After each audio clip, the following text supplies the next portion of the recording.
there are plenty of ideas floating around out there that I just don't agree with. Now, that doesn't mean that they're not true. Within the infinite, all things exist.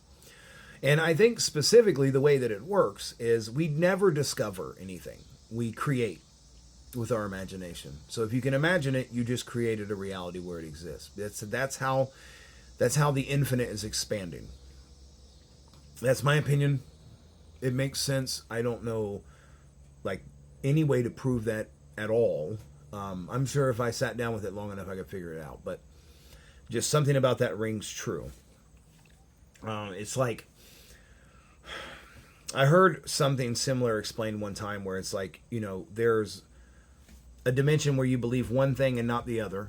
There's a dimension where you believe both things. There's a dimension where you believe neither of the things. And like these dimensions just keep multiplying based on just probability. Okay. And I think once a new idea, if there even is such a thing, by the way, but if there were such a thing, if if your imagination could spawn a new idea, then that will spawn more infinite, okay? Infinite is growing in that manner, which means that everyone is right.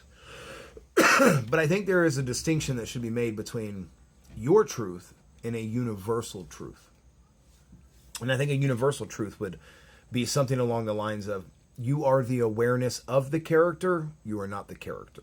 I think that is a universal truth because that is something that I can experience and it's something I can teach you how to experience. Therefore, it's a universal truth. But the idea of like being a starseed is not a universal truth. The idea of, you picking this life to experience is not a universal truth. Most ideas are not universal truths at all.